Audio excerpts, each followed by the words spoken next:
और युद्ध के बीच ईरान का बहुत बड़ा दावा इजराइल पर। यमनी लड़ाकों ने बोला हमला। यमन से इजराइल की तरफ दागी गई मिसाइलें, ईरान के समर्थन में यमन से मिसाइल अटैक। मुझे लगता है पीके श्रीवास्तव सर ये असल में ये भी ये बता रहे हैं कि नहीं नहीं हम तुम्हारे साथ हैं, एक दो मिसाइलें तो मार दो, कहने के लिए रहेगा कि हमने देखो तुम्हारा साथ निभाया था। इतना उसने दिया है इनको तो कुछ नमक हलाला तो करना पड़ेगा। तो दो चार मिसाइल मारने में क्या है, उनको पता भी है कि ये रोक लेंगे, ये भी पता है कि हमारे ऊपर काउंटर अटैक नहीं हो, लेकिन हाँ वो नमक हलाला करना पड़ता है। ये उस हवाले से लीजिए। आपने बहुत अच्छा टर्म इजाद किया है सर। पहले ये नमक हलाल होता था, अब आपने हलाला जो इसके साथ जोड़ा है ना, अब नमक के पैकेट भी कांप रहे हैं कई जगहों पर। लेकिन ये जो ये सर यमन ने ये भी कहा था कि देखिए लाल सागर में हम क्या करते हैं और किस तरीके से हम वहां जो अमेरिकी बेड़े हैं उन पर हमले करेंगे। ये मुंह ज्यादा चलाया जा रहा है, ये करेंगे भी ज्यादा। आपने हमेशा देखा है कि जितने भी टेररिस्ट ऑर्गेनाइजेशंस होते हैं और जितने भी इस तरह की ऑर्गेनाइजेशंस है, वो बातें ज्यादा आपको ऐसा डराएंगे, वो कहते हैं डर के अगर मान गए तो ठीक है। वो आपने देखा नहीं, अगर आप पास आए तो मैं आपको घूसा मार दूंगा। घूसा मारने की ताकत नहीं है, विचार है। ये वो हिसाब किताब है। यमन में कौन है? हूथी बैठे हैं। हाँ भाई, ये हूथी मार रहे हैं। हूथी जब मिसाइल इसराइल पे मारेंगे तो सऊदी की जमीन के ऊपर जाएगा। और कल परसों हमने आपसे ये बोला था कि हो ना हो सऊदी अरब कभी भी इस लड़ाई में कूद सकता है। आपने कहा हमारी बात हुई थी। ये वही चीज है कि अगर ये ज्यादा मिसाइल मारेंगे, कहीं ना कहीं सऊदी अरब की एयरफोर्स आएगी और इनको ठोकेगी और इनको बैलिस्टिक मिसाइल से इनकी मिसाइल और ड्रोन भी हवा से उड़ाएगी। सॉरी, एयर डिफेंस जो सिस्टम है सऊदी में। दिनेश, अब मुझे एक बात और आ रही है, एक प्रेडिक्शन और आगे आया, आप कह दीजिए। बोलिए। कि सऊदी अरब कूदेगा इस लड़ाई में। सऊदी अरब भी इस लड़ाई में बहुत जल्द शामिल होगा, आज ये एक्सपर्ट कह रहे हैं। प्रतिशोध में कहते हैं आगे होता हुआ दिखाई देता है। आज ये भी नोट कर लीजिए, देखते हैं क्या होता है। इजराइल का ईरान पर बड़ा हमला, 20 फाइटर जेट से सबसे बड़ा अटैक। करमनशाह हमदान में अफरा तफरी। तेहरान में भी इजराइल की एयर स्ट्राइक। ये देख लीजिए, तेहरान में तो एक जेल है एविन, वहां कहते हैं खामेनेई के सारे विरोधी बंद किए जाते हैं। वहां पे भी हमला करके गेटों पे कहा निकल जाओ भाई तुम लोग।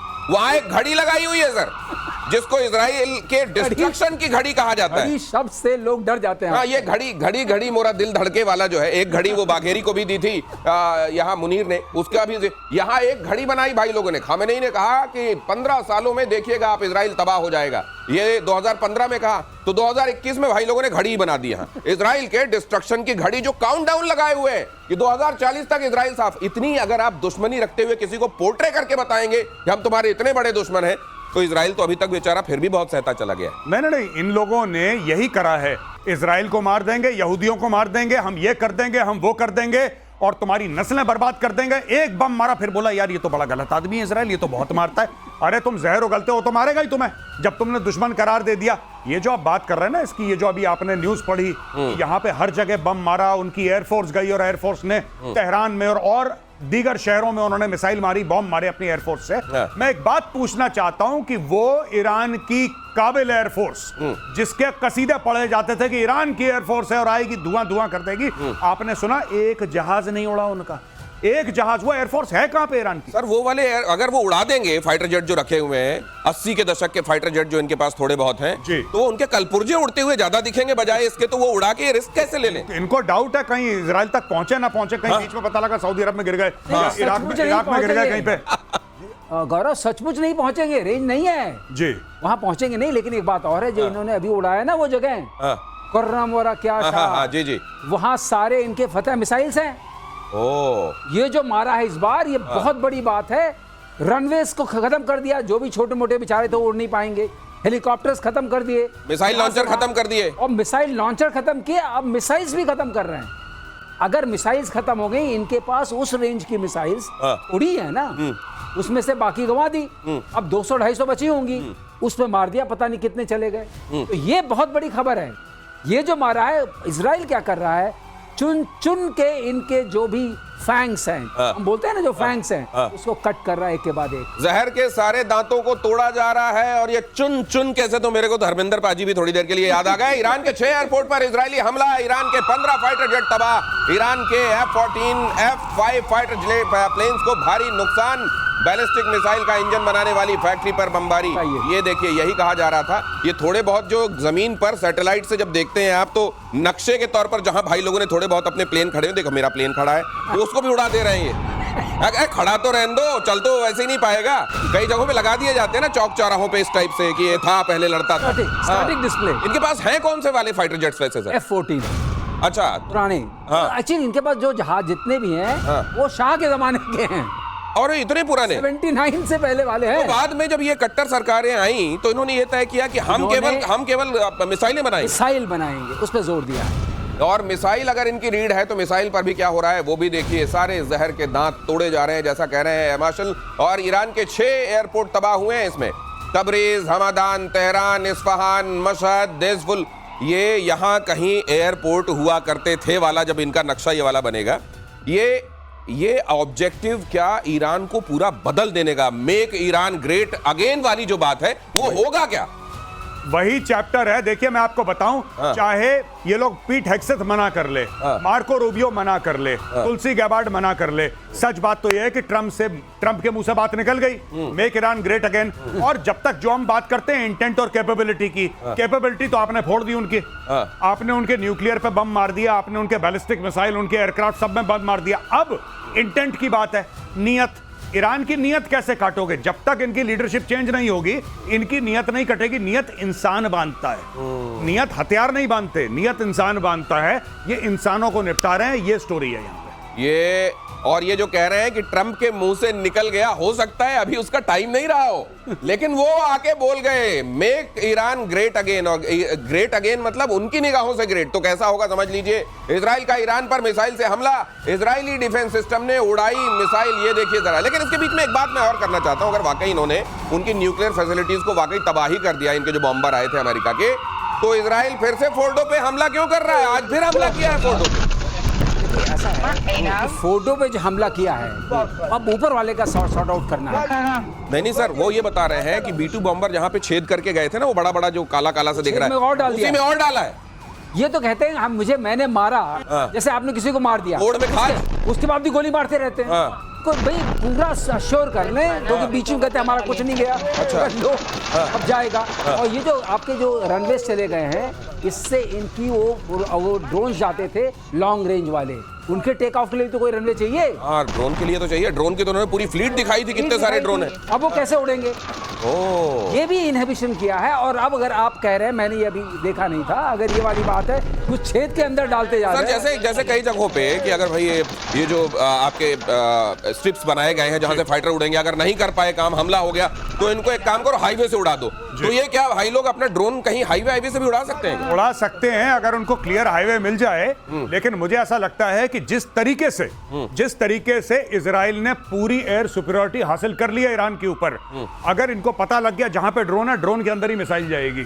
क्योंकि पूरे समय तो अब इजरायली जो है ना, वो पिकनिक मना रहे हैं ईरान के आसमानों के ऊपर। उनको कोई थ्रेट है ही नहीं, क्योंकि आपका एयर डिफेंस पूरा खत्म कर चुके हैं, एयरफोर्स आपकी टेक ऑफ नहीं कर रही है, ड्रोन आपके जमीन पे हैं। तो इजराइल के लिए तो खतरा ही नहीं। देखो 125 एयरक्राफ्ट आए थे मिडनाइट हैमर में, 125 एयरक्राफ्ट से ज्यादा आए, वहां पे उड़ के चले गए। भाइयों को पता ही नहीं लगा कि अमेरिकन कब आए, कब मारा, कब चले गए। और वहीं पे जहां पे हवन कुंड बनाया, उसी में अब इजराइल सामग्री डाल रहा है कि जलता रहे वो। ये बात अच्छा शब्द किया, हवन कुंड में आहुतियां अभी और डाली जा रही है उसी जगह पर जहां पर वो कुंड बना गए हैं बॉम्बर्स। आगे देखिए, IRGC के हेडक्वार्टर पर इजराइल का अटैक, कारज में इजराइल ने किया जबरदस्त हंगामा, माफ कीजिए हमला, धुआं हो गया IRGC का। ये IRGC के तो ऐसे पीछे पड़े हैं, उनके इंटरनल सिक्योरिटी, उनका बासिज, ये सब जगह पर IRGC जहां दिख रहा है वहां फोड़े पड़े हैं। उसका कारण है बहुत बड़ा। IRGC क्यों इंपॉर्टेंट है? क्योंकि एक IRGC is directly under the supreme leader. IRGC इनके मिनिस्ट्री ऑफ डिफेंस के खाके में नहीं आता है। IRGC जो है, यानी कि इस्लामिक रेवोल्यूशनरी गार्ड कोर, जिसका एक जमाने में कासिम सुलेमानी, जिसका मैं अभी आपको रेफरेंस दे रहा था, जिसको मार दिया था, वो इसका चीफ था। तो ये जो है, ये डायरेक्टली खमेनेई के अंडर आते हैं। इसका एक बहुत बड़ा भौकाल है। इनका ईरान की पॉलिटिक्स, ईरान की मिलिट्री पे एक वर्चस्व है। तो जब आप IRGC को मारते हैं, आप खमेनेई को मारते हैं, इसलिए IRGC को मारना इंपॉर्टेंट। और दिनेश, और मैं थोड़ा सा ऐड कर दूं, IRGC जो है 79 के बाद आई है रेवोल्यूशन को प्रोटेक्ट करने के लिए। जैसे सेकेंड वर्ल्ड वॉर में नाजीज के पास SS कैप्टन होते थे, SS मेजर होते थे। तो ये समझ लीजिए कि उनकी सेना के अलावा ना ये उनकी धार्मिक सेना है। हाँ। ये उनका ये जो थियोक्रेसी है उसकी एक सेना अलग से है, इसीलिए इसको अलग से टारगेट किया जा रहा है। ईरान को कई देश एटम बॉम्ब देने के लिए तैयार हैं। अगली खबर देखिए, रूस के पूर्व राष्ट्रपति दिमित्री मेदवेदेव का दावा। रूस के सुरक्षा परिषद के उपाध्यक्ष मेदवेदेव ने कहा, प्रेसिडेंट के पुतिन के सबसे करीबी मेदवेदेव ने कहा, ईरान की एटमी साइट्स पर यूएस के हमले के बाद कहा कि हम न्यूक्लियर वॉर हेड कोई भी दे सकता है हम में से। ये कहा तो जा रहा है लेकिन ये कहने तक ही सीमित रहेगा। प्रतिशोध कल इस बारे में बात कर चुका है, कहीं मूड बदल तो नहीं जाएगा मेदवेदेव का? एक दे देते हैं चलो।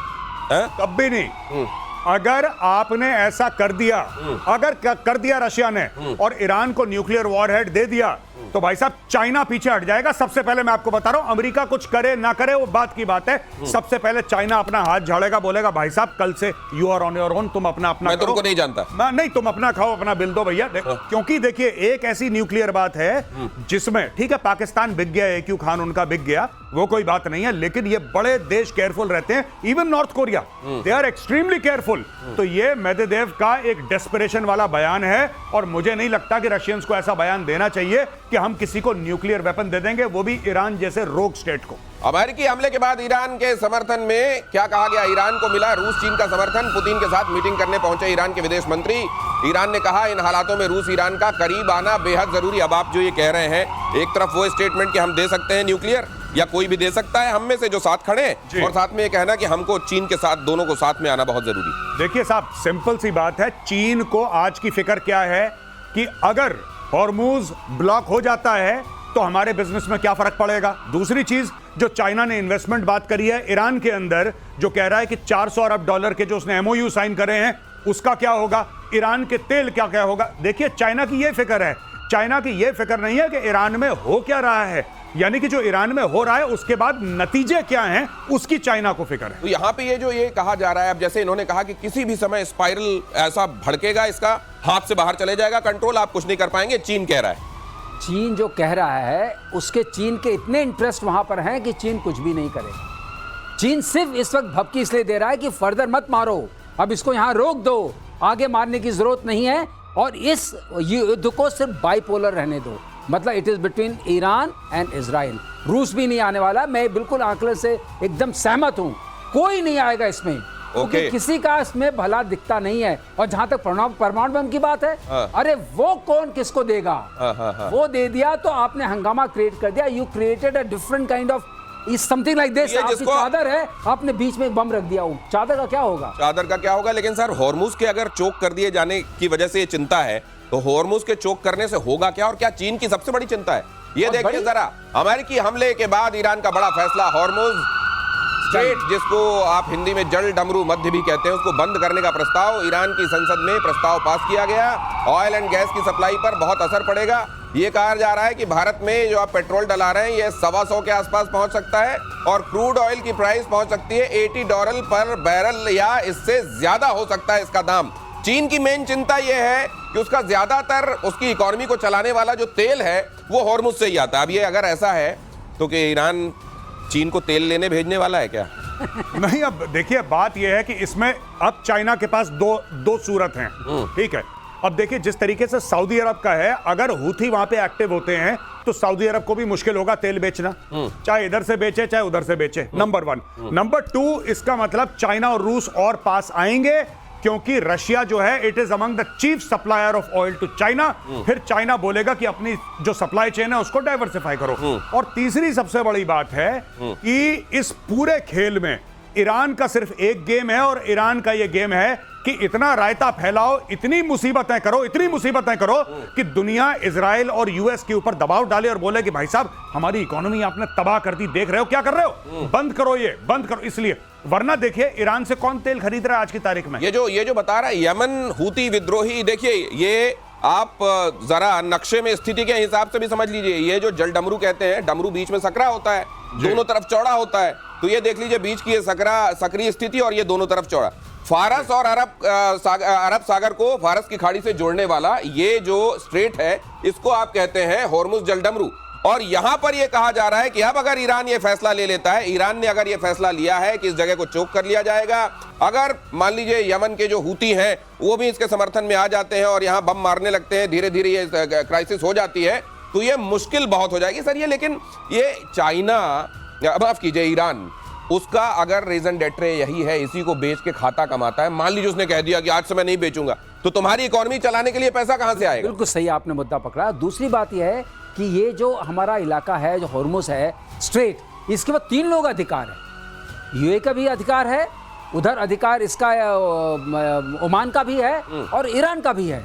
तो ऐसा नहीं है कि यहाँ से उनका सर्वस्व उनका है, उसको बंद करना उनके पार्लियामेंट ने जो बोला है, इसका मतलब यहाँ से जो होगा, जब तक तीनों में आपस में ये बंद करने का फैसला इनका जो अपना SEZ होगा वहीं तक का ले सकते हैं, वहीं तक का ले सकते हैं। स्पेशल इकोनॉमिक इनका जो पानी है जहां तक, बस वहीं तक ना। बिल्कुल सही, जो नहीं इनका जो टेरिटोरियल वाटर है वहां तक ले सकते हैं। कुछ कह रहे हैं इसमें गौरव आ रहे हैं जी। मैं ये कह रहा हूं कि ईरान ने जब पिछली बार करा था, जब ईरान इराक वॉर हुआ था, सबको सबक सिखाने के लिए इन्होंने सीधा करा। देखिए नेवी उसकी ना के बराबर है, वो मेनलैंड ईरान से बैलिस्टिक मिसाइल मारता है। अच्छा। इसका यहाँ पे कायदे से तो अपना इकोनॉमिक जोन तक बंद कर सकता है वो, कायदे से। लेकिन जब ईरान बंद करेगा, ईरान बोलेगा इस पूरे इलाके में जो जल डमरू है, इस पूरे इलाके में अगर कोई जहाज का राम मिसाइल मार देंगे, कहानी खत्म। वो दादागिरी है ना, वो दादागिरी। ईरान के फैसले से एक्शन में अमेरिका, अगली खबर देखिए, अमेरिका ने कहा हॉर्मुज जल डमरू को बंद ना करे ईरान।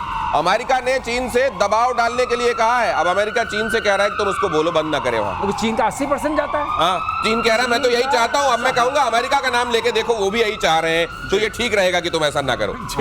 लेकिन वही बात है, ईरान में अब बात चल रही है, मरता क्या ना करता। कुछ ना कुछ तो ईरान को रेडिकल करना पड़ेगा, क्योंकि अब IAEA का भी फैसला आ गया है, उनकी भी रिपोर्ट आ गई है कि कुछ तो भयानक हुआ है फर्डो में। अच्छा, कुछ तो खतरनाक हुआ है वहां पे। अब देखिए वो लोग एक्सेस तो दे नहीं रहे किसी को, लेकिन वहां पे कुछ गड़बड़ हुआ है। अब ये रजीम, आप देखिए ना, 2-3 चीजें खमेनेई ने अपने सक्सेसर के तीनों के नाम बता दिए कि इनमें से देख लो। अपने बेटे को अलग कर दिया उसने, मुश्तबा को अलग कर दिया। तीसरी चीज है कि आपने उनके न्यूक्लियर ठिकानों पे प्रहार करा, अमेरिका ने। चौथी बात है उनकी बैलिस्टिक मिसाइल, उनके ड्रोन का जो सिस्टम था, लॉन्चर थे, आपने नस्ते नाबूद कर दिया। अब ईरान करे तो क्या करे, और अगले 1 हफ्ते 10 दिन में जो इजराइल के ऊपर मिसाइल मार रहा है, उसका भी टेम्परेचर धीरे धीरे कम हो जाएगा। और ये जो अभी अटैक हुआ है अमेरिकन बेसिस पे, अभी तक आपने देखा पिछले 8-10 दिनों से इनके प्रॉक्सीज अटैक नहीं कर रहे थे। लेकिन उस समय तक, मान लीजिए जब तक इनको ये समझ में आता है कि अब तो हमारे लिए मुश्किल हो रहा है सर्वाइवल, तब तक अगर इन्होंने हॉर्मुज को बंद रखा, तो क्या बड़ा आप एनर्जी क्राइसिस देखते हैं, खास तौर से एशिया में? शुरू हो गया है। हाँ। नहीं, देखिए ऐसा है, लेकिन फिर भी हर देश के पास अपने 20-25 दिन का स्टॉक रहता है, तो ऐसा नहीं कि इमीडिएट क्राइसिस होगी। और अभी ये बंद नहीं हुआ है। मेरा आकलन ये है कि हॉर्मुज को बंद करना इनके लिए ज्यादा हानिकारक है, क्योंकि ये जो ईरान से आने वाला तेल है, एक तो ये सस्ता पड़ता था, दूसरा इसका इंश्योरेंस वगैरह में भी उतना नहीं लगता था जितना रशिया से आने वाले में लगता था। आपने सही बात कही, इसलिए ये वाली बात बढ़ गई है। अभी क्या होगा, वहां से जितने भी आएंगे शिप्स, उसमें इंश्योरेंस ऑलरेडी बढ़ चुका है, उसकी वजह से तेल का दाम बढ़ गया है। अगली खबर भी देख लीजिए, लॉन्च पैड पर ही मिसाइल पर अटैक। इजराइल ने ईरानी मिसाइल को कैसे तबाह किया। एक बड़ा विस्फोट हुआ, मिसाइल तबाह, और जब यहाँ ये तबाही हुई है तो ये लॉन्च पैड भी बचा नहीं होगा। तो न सिर्फ मिसाइल तबाह कर दी गई, लॉन्च पैड, ये देखिए